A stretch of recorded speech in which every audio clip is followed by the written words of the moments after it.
cuánto pesa la incertidumbre política en la incertidumbre económica y en el rumbo económico. Lo vamos a hablar ya en este momento con una de las economistas más prestigiosas de la Argentina, reconocida por sus pares, por el mercado y por la dirigencia política, que es Marina Dal Poggito. Hola, ¿qué tal, Luciana? Gracias por la presentación. Marina es la directora de la consultora EcoGo. Marina, hoy, si a todas las personas que tienen, los actores políticos y económicos que te consultan diariamente, ¿cuánto en la evaluación de la ecuación de la incertidumbre macroeconómica, financiera de Argentina, cuánto pesa la variable política? Pesa mucho, se retroalimentan, o sea, la variable económica impacta sobre la política y la política impacta sobre la económica. Pensá que la política sistemáticamente a lo largo de los últimos años ha intentado siempre forzar el escenario macroeconómico en el año electoral. Léase atrasar el tipo de cambio y hacer que el salario le gane a la inflación para llegar a las elecciones lo mejor posible.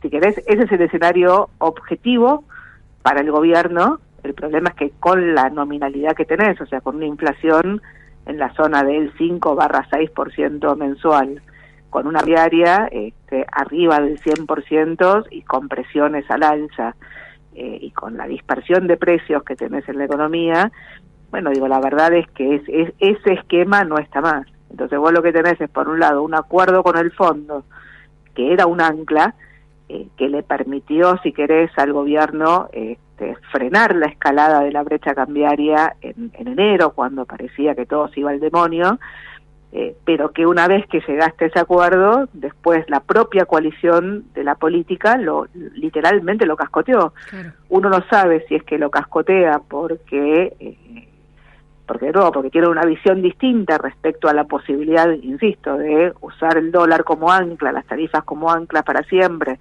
y tratar de que el salario le gane a la inflación sin tener otras consecuencias, o si el cascoteo tiene que ver simplemente por una disputa de poder donde se están discutiendo, digamos, cómo se ordena el gobierno en el corto plazo. Yo creo que van las dos cosas. O sea, va la mirada al 2023, sobre todo la provincia de Buenos Aires en el 2023, y en el corto plazo, fíjate lo que vimos ayer. Estuvimos desde la renuncia de Guzmán en mitad del discurso de Cristina, estuvimos todo el sábado a la tarde y todo el domingo viendo cómo, si querés, el interlocutor que parecía el más válido para tratar de interceder en esta interna entre el presidente y la vicepresidenta, que era Massa, con un equipo económico que de alguna forma pensara algún esquema de estabilización, terminó volando por los aires y terminaste poniendo a Silvina Batakis, digamos, al mando de economía, cuyo primer, digamos, mensaje es, bueno, mantenemos el programa. O sea,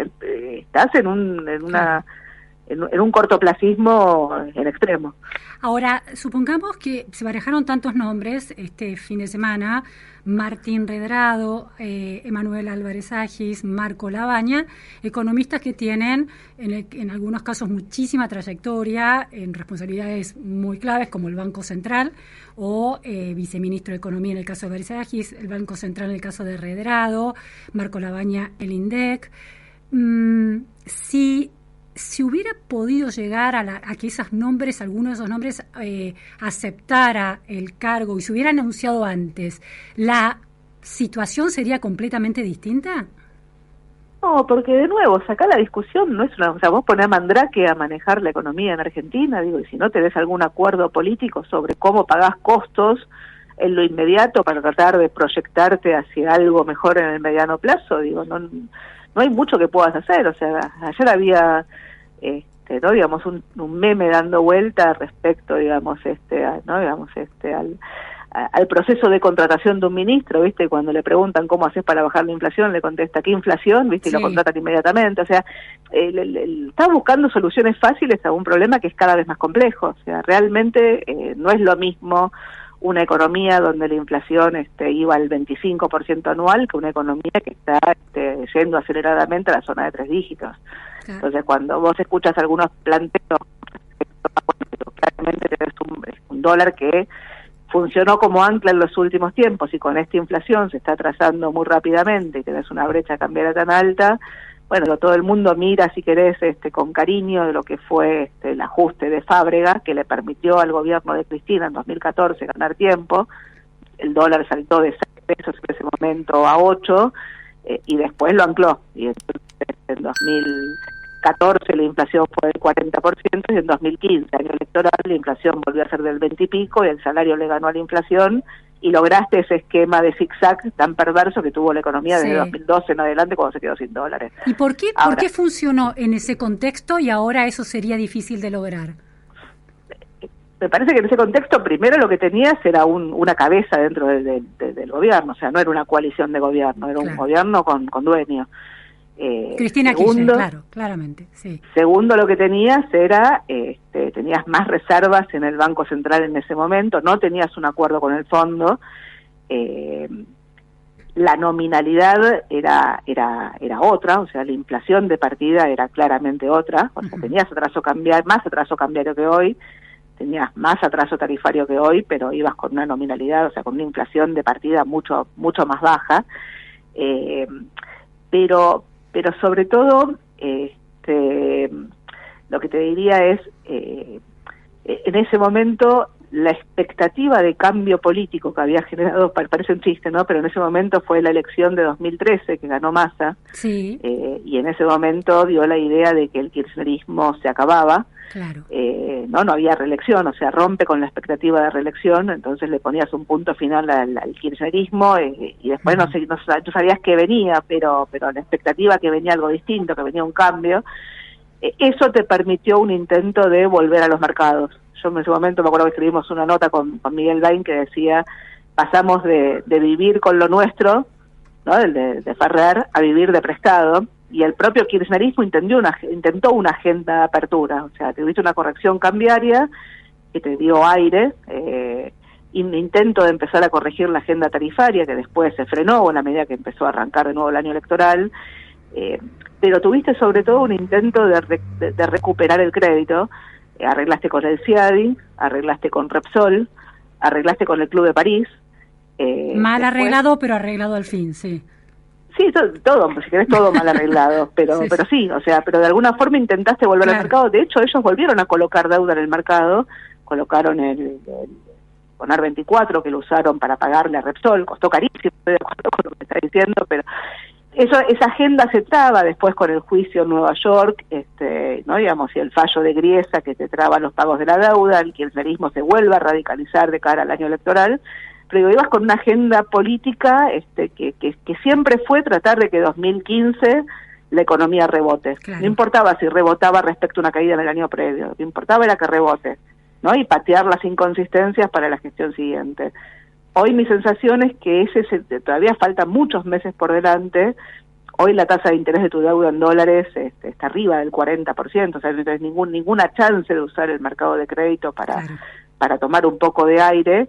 Tu única ancla que tenés es el acuerdo con el fondo, y extrañamente esa ancla, que era el acuerdo con el fondo laxo, o sea, no era un programa de estabilización tradicional que hacía los ajustes de arranque, sino que era un programa gradual que hacía los ajustes en simultáneo, por eso era inflacionario y era contractivo porque te obligaba a recomponer las reservas del Banco Central.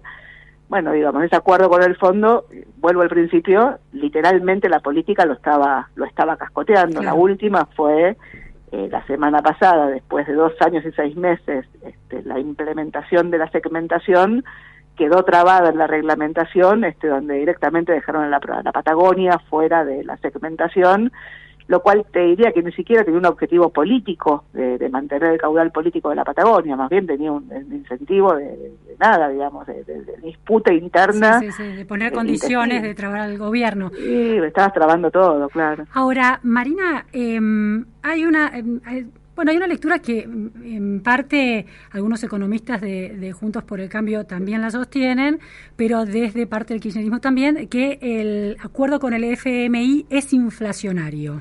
¿Cómo ves eso? Sí, es lo que te decía recién, o sea, es inflacionario porque, los programas de estabilización, yo te decía antes, el problema es la inflación, detrás de la inflación es la dispersión de precios. Vos en Argentina tenés precios de bienes que son ridículamente caros, tenés precios de tarifas ridículamente baratos, o sea, tenés precios rezagados que tenés que adelantarlos, sobre todo dólar y tarifas, y después tenés una brecha cambiaria muy alta. Entonces, si vos tenías que resolver esto, implicaba un shock de precios relativos, de nuevo, de evaluación y tarifas. El acuerdo con el fondo evitó la corrección de arranque, y lo que dijo es, bueno, corregí sobre la marcha, evitá que las tarifas se atrasen contra la inflación, evitá que el dólar se atrase contra la inflación, y poneme la tasa de interés positiva.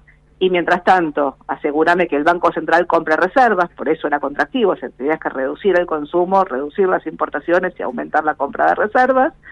Y del otro lado, te decía, bueno, achicame el agujero fiscal, no mucho, era gradual, o sea, de 3 puntos del PIB a 2,5, pero achicame mucho más fuerte el financiamiento monetario, la maquinita, y entonces requerías ir que el mercado de bonos funcione y entonces financiar el agujero fiscal tomando deuda en pesos en el mercado, sí, que si querés era el talón de Aquiles de todo esto. Pero bueno, era inflacionario porque la corrección no se hacía de entrada, claro, y después usaba el ancla, sino que la ibas haciendo todos los meses. Y el entonces dólar, nunca llegás a ponerte al día, ¿no? Estás siempre corriendo. No solo no llegás a ponerte al día, porque ex post la inflación y las tarifas fueron por detrás de la inflación del dólar y las tarifas fueron por detrás de la inflación, pero corren cada vez más rápido. Entonces, con un dólar oficial corriendo arriba del 4% por mes, bueno, ya le pones un piso muy alto a la inflación. Claro. Amén de que tuviste, de nuevo, los saltos en la brecha cambiaria. Cada vez que tuviste un salto en la brecha cambiaria, tuviste un cambio de régimen inflacionario. Cuando subió al 130% en octubre de 2020, la tasa de inflación subió con el 4% mensual. Cuando subió al 120% en enero del 2022, la tasa de inflación subió al 5/6% mensual. Entonces lo que digo es, el programa no era un programa de estabilización tradicional que corregía primero, sino que era un programa de corrección gradual del déficit fiscal y de corrección gradual de los precios relativos, claro, con lo cual, por definición, es inflacionario. Claro, claro. Ahora, era inflacionario, pero no hiperinflacionario. O sea, era inflacionario, cambiabas de régimen, tenías más inflación que la que el propio programa te decía. El problema es que... ¿Ahora estamos en camino, en riesgo de hiperinflación?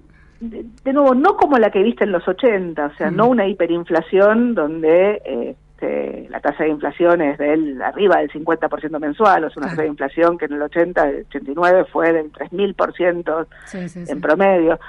Pero sí estás cambiando de régimen, porque como el gobierno ve que los salarios se erosionan con esta dinámica inflacionaria, pretende que los salarios recuperen lo perdido, con lo cual le pone una vuelta a las paritarias y eso te agrega, digamos, una rueda más, ¿no? Una vuelta más a la inflación. Estás cascoteando el acuerdo, con lo cual la meta fiscal no la estabas cumpliendo. Claro, no hay ningún ancla, no hay nada que se fije a tierra los precios. Claro. Pero sobre todo rompiste el ancla de la deuda, o sea, el problema es la deuda de pesos que se rompió en junio, el 8 de junio, cuando tuviste esa venta masiva de bonos que te reventó el mercado de pesos. Y que el gobierno mismo lo hizo. Eso fue un error del gobierno, pero la verdad que del otro lado tenés un tema de falta de transición, o sea, tenés un gobierno, una coalición de gobierno que se cascotea su propio acuerdo, y del otro lado tenés, si querés, una agenda de estabilización o de programa económico que arranca planteando que con el cepo vos no podés seguir, y como para salir del cepo tenés un problema de excedente de pesos, ese excedente de pesos requiere hacer algo con la deuda de pesos, con lo cual entonces tenés las dos cosas, ¿viste? Tenés el gobierno cascoteando el corto y no tenés horizonte, o sea, no hay ninguna posibilidad de recrear un mercado de deuda en pesos o un mercado de deuda, pero el que viene te dice que no te va a pagar, y eso de alguna forma es parte, de, si querés, de la inconsistencia o de la enorme dificultad, volviendo a tu pregunta original, de la política para establecer consensos básicos que te permitan vivir en sociedad. Alcanzaría con un consenso. La vicepresidenta en el discurso de Ensenada hablaba de la necesidad de un acuerdo de todas las fuerzas políticas, decía, para de una vez por todas salir de ese problema estructural profundo y que convierta a la Argentina único en el mundo, que es la inflación. La idea barajada este fin de semana era que iba a haber un acuerdo entre la vicepresidenta y el presidente, y Sergio Massa se iba a convertir como una especie de garante de ese acuerdo, con un rol en el gabinete. ¿Un acuerdo intrafrente de todos alcanza para poner algún orden, o es necesario pensar en un acuerdo que incluya también a la oposición? Sí, a ver, primero es difícil armar un acuerdo cuando arrancás diciendo que la inflación no tiene nada que ver con el agujero fiscal y el financiamiento monetario. Entonces, decís que el principal problema es el bimonetarismo, pedís un acuerdo y arrancás rompiendo, digamos, cualquier intento de acercamiento a ese acuerdo, diciendo que la forma en que piensa el otro no tiene ningún impacto sobre la inflación. O sea, es difícil trabajar así. Está claro, es un acuerdo interno, o sea, sin un acuerdo interno, la verdad que lo que vas a seguir es tapando agujeros. O sea, hay que ver, digamos, cuánto dura este acuerdo, digamos, donde Alberto Fernández pone a Batakis, que es alguien que evidentemente tiene más consenso con la vicepresidenta que el que tenía Guzmán, pero bueno, en esta negociación, digo, Massa quedó dañado. Hay que ver, digamos, cómo reacciona Massa, digamos, y cómo ese matrimonio de a tres funciona. Batakis en provincia de Buenos Aires, ¿qué tipo de gestión económica hizo? Fue muy criticada por el pago en cuotas de los salarios docentes y el pedido de auxilio que tuvo que hacer María Eugenia Vidal cuando asumió la gobernación y le tuvo que pedir al gobierno nacional fondos para sanear un montón de deudas que habían quedado pendientes. ¿Coincidís con esa descripción que se hace de esa gestión? Silvina Batakis es un cuadro político. Es un cuadro político más que un cuadro técnico. La gestión de Scioli en la provincia de Buenos Aires, convengamos, que estuvo literalmente cascoteada por la entonces presidenta, ¿no? Y por lo que fue la erosión del fondo del conurbano. O sea, la verdad que esa provincia le fuiste rascando recursos sistemáticamente, y llegó un momento donde aportaba cerca del 40% del producto y recibía, 23, 24% de coparticipación, o sea, entonces una provincia sin financiamiento. Ahora, en ese manejo de la provincia sin financiamiento, bueno, tuvo claramente una dificultad para pagar el aguinaldo y tuvo que pagar el aguinaldo en cuotas, creo que es inédito en la provincia de Buenos Aires, y bueno, y sí, llegó, digamos, al final del mandato sin fondos frescos para pagar los próximos sueldos. Yo lo que diría es, ella, estamos al frente de la provincia,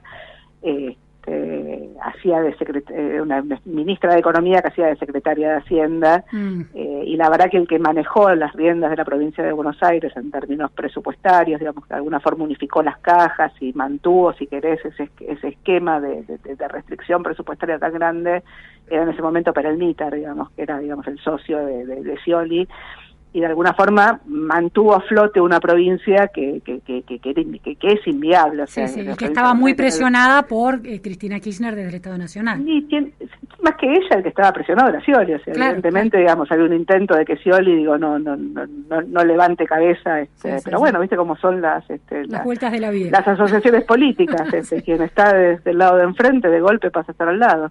Última pregunta, Marina, con este panorama, este nombramiento y la falta de otros movimientos de fichas, ¿qué expectativas hay que tener en las próximas semanas para el ciudadano de a pie en relación a la depreciación de su salario, de sus ahorros, de la posibilidad de salir a comprar mercaderías o cosas que necesita, un heladero, un aire acondicionado? ¿Cómo funciona? ¿Qué hay que esperar, no?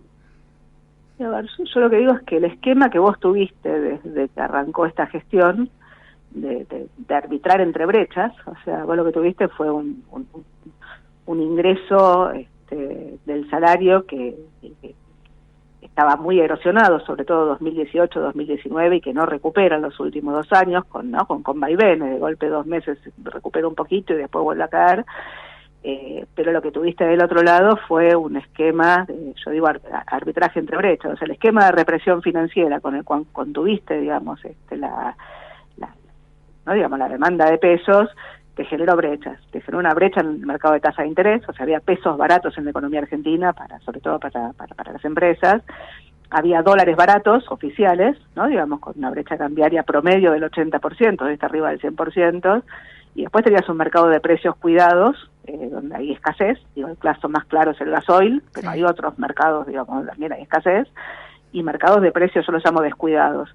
Entonces, la verdad que buena parte del sector privado en los últimos tiempos, después de una recesión muy violenta, 2018, 2019, y lo que fue la caída en la pandemia, ¿no? Con la pandemia, de golpe vive una fiesta, que era arbitrar entre brechas, era tomar pesos baratos en el sistema financiero, comprar dólares baratos al Banco Central, y después vender en el mercado de precios descuidados. O sea, vos lo que tuviste fue un sector productivo al que le fue bien en los últimos 2 años, si querés a costa, digamos, de una distribución del ingreso muy regresiva y un esquema que un economista te diría no es sustentable, sobre todo porque al único al que le faltaban dólares era el Banco Central. O sea, el Banco Central no logró recomponer reservas ni en 2021, digamos, a pesar de que tuvo cerca de 15.000 millones de dólares adicionales, en parte porque, bueno, pateaste el acuerdo con el fondo y en gran medida intentaste acelerar la economía de cara a la elección, y tampoco en 2022, o sea, por eso tenés en esa explicación, en esa descripción que haces,